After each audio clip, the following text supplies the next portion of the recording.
Hey everybody, this is Dr. Heather coming to you live from Ask Dr. Heather. I know it's super late, so hopefully all of you have your phones turned off, your electronic turned off, unless you're in a different time zone. So, sorry, it's just like one of those days trying to play catch up. I'm leaving town tomorrow to join Red Lux Production and Josh Collins, a retired veteran Josh Collins, for Operation Torrent. So, trying to get everything done before I leave town tomorrow.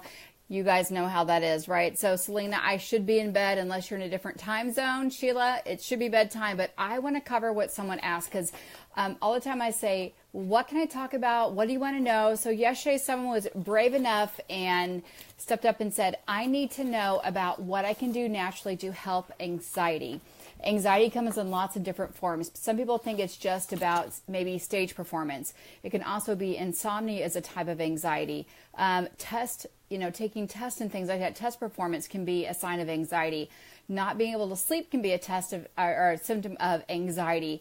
So lots of different ways that can come a play. So I want to give you some natural solutions and also give you a little bit of guidance, because oftentimes we go to our primary care physician, and I'm not pointing fingers, and they say, oh, I have anxiety, here's a pill. Well, you don't have anxiety because you're low on amitriptyline or Elavil, or because you're low on Valium. There's something neurotransmitter that's actually exciting your nervous system. So how do we identify that? So number one, you can do some very, very simple metabolic testing. Calcium is your body's natural tranquilizer. So like it allows you to flex a muscle, and then magnesium allows you to relax it. So if your numbers are not in that optimal range, then you could experience that. Doctors are looking for low calcium for osteoporosis or things like that. Optimal calcium range should be 9.7 to 10.1. They don't care until it gets below 8.6. Then they're worried about osteoporosis, osteopenia. But if we know calcium is our body's natural tranquilizer, it makes sense. We want to know where that is. Magnesium, again, is a smooth muscle relaxer. It allows us to extend our muscles. It also allows our bowels to relax. It allows our heart to relax. If you've ever been in premature labor, the number one thing they do is give you magnesium, right? Or if you've had constipation, they give you magnesium because it's a smooth muscle relaxer. So make sure magnesium levels are optimal. The same thing is true with vitamin D. So let's just get that out of the way. So metabolically, if you're suffering from anxiety, make sure that your calcium, magnesium, and vitamin D are in the optimal range. Number two, probably my favorite category, is food allergy. So think about this for a moment. It's not the food allergy, which is an IgE, that you eat a peanut and your lip swells up and you have to go to the emergency room or have an EpiPen. We have an antibody called IgG, or gamma-globulin, that lasts in our body for 72 to 96 hours. So just think of if you've been bit by a mosquito, or I'm not going to go as far as bees, but bit by a whole bunch of mosquitoes or chiggers. We have those in Kansas. It makes your body super, super nervous. It's a histamine response or an allergy. Think of if you're putting foods in your body that are doing that to your nervous system, things like gluten and wheat and eggs or dairy or peanuts, or it could be a variety of things. So if someone's really suffering from anxiety, it could honestly be a food sensitivity. Because again, think of that like if you had 100 chigger bites, how anxious you would be. You can't sleep, you can't think, you can't focus, you want to itch, you're all distracted. The same thing is true when you're putting hidden food allergies inside your body. Your nervous system, we talked about this for the last 20 days, about that there's more nerve endings in your gut than your spinal cord. So if you're dumping in food that are food sensitivities, you don't have to have massive diarrhea. You don't have to have massive weight loss. But even little things like anxiety, or I just can't focus after lunch, or I'm super tired, that's a natural histamine response. So make sure that's not something food allergies. So how would you know if that could be potentially you? Well, ask your mom. When I started, was I breastfed or bottle fed? When I started eating, did I have chronic ear infections? Did I have tonsillitis? Did I have my adenoid and tonsils taken out? Did I have eczema? Did I have rashes? Things like that are all little clues that even as an infant, you were having something, probably milk. Most people don't have the enzyme, it's called polydisaccharide, to actually digest milk. So we talk about people doing over milk and heavy whipping cream and yogurts and cottage cheese and cheese on everything and cheese in blue wrappers and cheese in pink wrappers. Sometimes it's as easy as taking away dairy. Dairy is not the major leading resource that we can get calcium from. We can get it from salmon and red bell peppers and nuts and seeds and other things. So number one, make sure your calcium, magnesium, and vitamin D are where they need to be. Also, 2 to 3% dehydration can cause fatigue or can cause our signaling not to happen. So make sure you're drinking plenty of water. And then Hormone wise, if you are actually suffering from excess testosterone, that can make you all revved up, all overexcited, not ability to sleep. Maybe you're taking testosterone supplements, or you're taking testosterone exogenally because maybe your doctor has recommended, or you just took it yourself because you thought you need it. That can actually cause you to actually have anxiety because you're overproducing that excitatory hormone, so to speak. Also, if your thyroid's off, if your thyroid, your TSH is actually too low, or your T3 or T4 actually too high, that can cause a huge problem. Remember, we talked about that thyroid being the ignition to start the body. So if it's lower than 1.8, it's kind of like pedals stuck to the metal where it's just running all the time. That could actually be something that could cause anxiety because you never get a break from that. The pedals to the metal all the time. So make sure that your thyroid, your T3, T4 are all in balance. And then exercise, you guys, there's so many things that are free to do. It's free to drink water most of the time, unless you're buying bottled water. It's actually free to exercise. You don't have to join a gym membership. But if you're exercising to help those natural happy endorphins, excitatory neuron happen, then make sure you're exercising really before 3 or 4 o'clock, because what happens is that while we're resting, our hormones recover. About midnight, our cortisol starts to amp up, and as our cortisol rises up about 6 a.m., that's what says, oh, I'm ready to wake up, I'm ready to start the day, and then throughout the day it actually declines. That's why it's very hard to drive at night at like 12 o'clock or 1 o'clock in the morning, because the cortisol levels are actually replenishing. Cortisol is another energy source for our body. So think about that for a moment. Is your sleep cycle off? Are you not sleeping deep enough? That can cause things to have anxiety. If that is true, there's very easy things you can do if your sleep cycle's off. Number one, I talk about all the time, darken the room, right? Make sure it's really dark because our body will produce melatonin in the absence of light. Make sure you are not eating 3 or 4 hours before bedtime. Shut off the electronics, but this seems to be like a good time for people, about 45 minutes before you go to bed, because that will actually help calm the brain. You can use essential oils. There's a lot of therapeutic baths that you can take. So if you go to AskDrHeather.net, I've got about 10 different cocktails of baths that you can take. If you use essential oils, please shout out your favorite essential oil to help calm your body. You can use chamomile tea at night to help calm your body. I used to have, when kids wouldn't sleep, I'd put my little tea bags of chamomile tea or lavender actually in the bathtub with the kids. So you can do that as well, just to help calm the brain, natural ways to do that. So exercise before 4. We also know that carbohydrates are just like spark on the fuel flyer. So if you can eliminate your carbohydrates, really have your biggest meal of the day at noon, and at evening you just want to have some veggies, some fat, some light protein, that will absolutely help you to calm down your body. Some bone broth we've talked about before will calm down your body.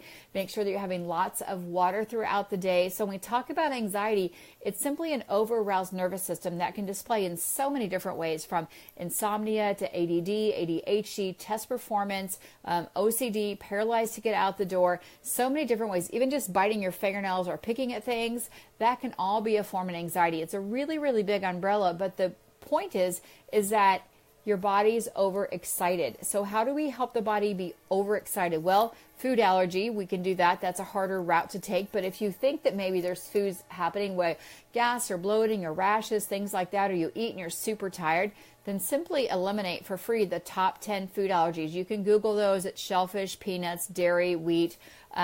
And again, you can Google, and soy is one of those as well. Just take those out for a couple weeks and see how you feel. Thank you, June, for adding that. June likes to use Tranquil and lavender to help her. Those are essential oils to help her do it. I love the Calm tea that Selena talked about. And then the second thing is that if you do have a problem like waking up at night, because you've got to get that deep sleep in order to help reduce the anxiety the next day, then kind of identify when that's happening. Is it happening between 1 and 2 every day? That's actually liver time. Is there something that's not being cleared from your subconscious that's making you not be able to sleep? Definitely don't get up. Don't check your phone. Don't get the blue light stimulating your brain. Keep everything as dark as possible. Don't get up and write a novel or write a song or turn the lights on and cook something or get something to eat. Just keep it as nice and calm as you can so you can get your body back into that natural sleep. And then again, the sun comes up, our body should get up. Do not stay in bed. Don't try to oversleep unless you're recovering from some metabolic illness. And the doctor says you need plenty of rest, or maybe you're pregnant on bed rest. Definitely stay in bed for that. So just make sure that you're getting that sleep according to what's happening with your rhythm and your time zone, so that you're going to bed when the moon goes down, you're getting up when the sun comes up. So great question, Lori. Adults need actually not less than 7 hours and not more than 9. Kiddos need actually 10 to 12 hours of sleep. You can go to the National Institute of Health and you'll see exactly for age what kiddos need. Kids are not getting enough sleep. Adults are not getting enough sleep. We're just go, go, go, drive, drive, drive. And I'm being super guilty today. Tag me.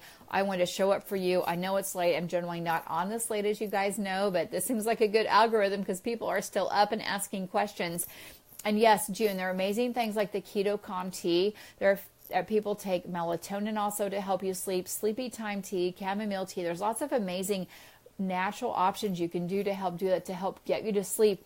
If you can get the sleep under control, that actually leads to a less anxiety or less overexcited day because your body's not having to recover from not having sleep. So I made a few notes here. Let me make sure I covered them. So we talked about minerals like calcium, magnesium, potassium. Check those with your doctor. Don't just randomly take a supplement. Go and check the levels, see where they are. There's definitely optimal levels where they should be. There's many, many natural, safe things you can take. Like we talked about doing some chamomile tea, some sleepy time tea, using some different variety of essential oils, and establishing a bedtime routine. So you have a routine that you do every night so that you get to bed. If you're a mom with newborn babies, I know that's super hard. If you have a new puppy or cat, that's super hard, but allow your body to try to adapt to that. And if you're going to exercise, I do really encourage that. Get the cardiovascular exercise really done around the noontime or before 4, and then you can use some yoga, some meditation, some foam rolling, things like that at night to really help relax your body, get it in that sleep state. Meditation is amazing. There's so many free apps you can download, different things you can do. If you guys saw, I got the Muse, M-U-S-E, so I'm super excited to try that out and see how that works. We used BrainTap for many years, helping your body calm down, relax, getting in that delta or theta sleep. If you want more information about the BrainTap unit, please let me know. Happy to share that with you. We use acupuncture many times. If people come from different time zones, maybe they're just moving across the state, you actually have to reset that time zone for your body to actually get in rhythm with what's happening with the sun now, because it's different, right, in California than it is in Kansas. So I know you guys are all over the place, all over the U.S., Canada, Australia, and Singapore or Greater China. So do what works best for that. We also do things like acupuncture to help do that. Your acupuncturist could leave tacks in your ears or your hands or your feet to help get your body in that natural rhythm. You can use ionic foot baths to help detoxify your body, to get those toxins out. Make sure you're drinking plenty of water because you don't want to wake up because you're thirsty. Like, you have all day long to drink water. The last thing you want to do is wake up because you're thirsty. And then again, start reducing your carbohydrates, especially around that noon hour. So in the evening, have those healthy fats, have some porridge, have some, I love my keto porridge. I love my my chia pudding as well. Those are nice, healthy fats. Have a great cup of bone broth with some little bit of Epsom salt, a little bit of sea salt and some grass-fed butter on it to really help your body get to sleep. You can use uncharged exogenous ketones because they down-regulate our excitatory neurons. You can use some Keto Calm Tea when it's available if you have it also to help do that, but help set the stage. Shut the electronics off. Get your body in a place of gratitude. Turn off the lights, turn off the electronics, and get your brain to calm down. So when you wake up, you feel super, super refreshed. So those are kind of my tidbits tonight. I know it's late, so I'm going to be super short. I've got a crazy busy day tomorrow. I'm going to try to check in earlier if I get to the airport earlier and check in with you guys so I complete my day 22 tomorrow. But I want to make sure that I was staying true to you and checking in on day 21. Yay! And I know it's late for me in Kansas. This is normally I would be in bed and starting my bedtime routine. So I really encourage you to start a bedtime routine. We did it when our kids were little. I encourage you to do it as an adult. Just because you don't have maybe work tomorrow doesn't mean you can stay up till 1 o'clock reading, watching Pinterest, something. Laundry can wait, you guys. I have a whole stack of files. I'm not kidding you. I have a whole stack of files. They're going to wait. I didn't get to them today. It's more important for me to get sleep, so I'm on point tomorrow for my patients that I see when I travel tomorrow. So I am so excited for this week. I've got to get that excitement out of my head so I sleep. So excited for Operation Torrent. If you haven't heard me mention that today or before, please go check that out. We talk about the amount of broken brains. It's the same thing we're talking about with anxiety or sleep. Operation Torrent is to bring awareness to TBI, PTSD, and really the high suicide rate. I'm going to tell you right now, I heard that in my county in Kansas, in Johnson County, we have one of the highest teenage suicide rates. We have to help our children fix their brains. We have to be the dictator of what happens in our house. We have to set the example. We have to check our phones in the kitchen and just be done with it. We have to not have TVs in the rooms for these kids. The computers need to be taken out. This is just my ranting here. But when we see just the high activity of brains, we talked yesterday, 1 out of 10 kids are on stimulants in the U.S. And just finding out that my county, Johnson County, in Overland Park, Kansas, is one of the highest suicide rates. It is devastating to me to know that each one of my children, I have 4 boys between the age of 15 and 23, have all experienced a classmate who has taken their own life. We need to help our children. We need to focus on that. That all starts with us as adults, you guys who are up this late, of how we help fix our brain. We know fats, and we need to take away sugar, we need to take away artificial flavoring, we need to take away stimulants, the smoke, the hookah thing, and then the other thing that people are smoking. If you can, get rid of that. Set that amazing example for your kids that we're all going to go to bed early. We're going to have a bedtime routine. Say prayers if that's your thing, or say gather your family and do 2 or 3 things of gratitude to prepare your brain, your mind to get to that state of sleep. Then if you need to use an app like some sleepy time music, I'm going to try the Muse tonight. I'm super excited to help really calm my brain down. I have so many things going on. Am I packed for tomorrow? Am I ready to go? I see patients and I go straight to the airport. Do I have everything? I'm overpacked, underpacked, overweight. You know how that goes in your packing. Make sure I have enough of my keto snacks with me, or I'll just choose to fast tomorrow and just drink some bone broth and ketones. So my thing is, it's just how I'm preparing for the day, but I'm super sorry for being late for you guys. But thank you for jumping on, even though it is late. Hopefully it's a better time in your time zone. And from the bottom of my heart, thank you guys for jumping on. And I want to thank, I'm not going to name the person who said, I want you to talk about reducing anxiety supplement wise. We know that we have billions of people with broken brains, anxiety, depression, TBS, post-traumatic stress syndrome, TBI. Think of your kid, if he's playing soccer and he's getting headers in the head, or your kid's sliding into first base into somebody's foot. My kids play hockey, they play lacrosse, they played baseball.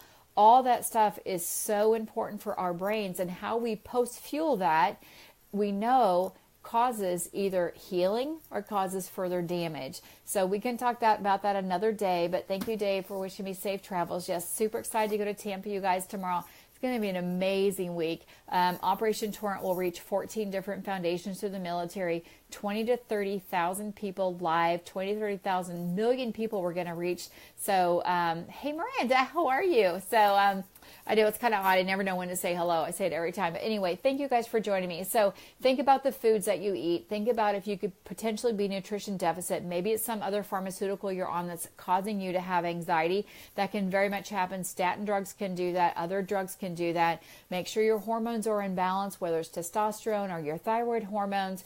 Your doctor can simply test that to make sure that it's not over revving or under revving. Get the exercise in and cut out the garbage. Free things to do without calling your doctor. Every doctor is going to say, yes, cut out the sugar, because that sparks the nervous system. Cut out some electronics, cut out some of the gaming. If you're an adult, 30 or 40, 50, 60, and you're still playing games, that is so hard on your brain. Think of this one thing for me. We read left to right, right? That's how our brain is meant to read. It is not meant to read scrolling. So if we're Snapchatting, Facebook, Pinterest, we're scrolling. That's actually not the way our brain was designed. It actually causes our midbrain to just get super confused of where to go. So oftentimes, if you're struggling from fatigue or just brain fog, cut out the scrolling, cut out the computer, go back to the water, go back to walking, go back to horseback riding, go back to exercising, do those things that really help build a healthy brain. So maybe tomorrow we'll talk about a healthy brain, because this whole week for me, and we're talking about Operation Torrent, and we're talking about the minimum of 22 soldiers taking their life every single day with suicide. We're going to talk about how we can be preventative in healing our brains to actually be able to absorb and take the stress that happens to us day to day, whether your house burning down, your dog died, whatever it is. We need to prepare our body for those tragedy things that happen.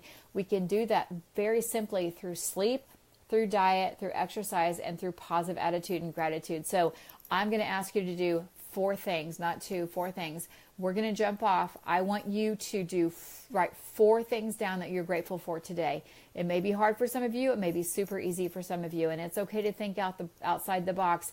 I don't want you to stew on it long. I want you to bam, bam, bam, think it out. Whatever first comes to your brain is what's most important and what you value the most. So 4 things of gratitude. Write them down. You do not need to share with me. Usually I say share with me. Keep those to yourself. Look at those and see if they're the same thing tomorrow. So thank you guys for joining me. I'm going to sign off so you can do your homework for me, which is I want you to write down 4 things you're thankful for. Be grateful for something as you put your head to rest. Listen to some music. Do not get on this phone. Do not replay this. Do not watch another video. Be done. Everything's going to be there tomorrow, guys. No worry about a story or catching up on some story. Go to bed, turn the news off, get some music on, get in a meditation state or some essential oils or a candle. You know, if you have a loved one, get a back rub, get a foot rub, a hand rub, anything you can do, because that's also another love language, is that touch and feeling that's so important to help your brain feel those amazing, happy, healthy endorphins. So this is Dr. Heather from Ask Dr. Heather saying have an amazing night's sleeps. I will check with you tomorrow throughout my travel days, and thank you guys for wishing me all safe travels. So 4 things of gratitude, Selena. You're absolutely right. No shaming, no blaming, no should have, could have. It is all about gratitude today. So thank your body for performing. Thank your body for showing up. Thank your body for eating stuff. Again, don't leave yourself out of gratitude. Oftentimes we're so worried about thanking everybody else, we forget to thank this vessel that actually worked and performed for us today. So again, have an amazing night. I hope you have an amazing 3 or 5 minutes as you write down your gratitude journal, and I will check in with you guys tomorrow. Have a great night.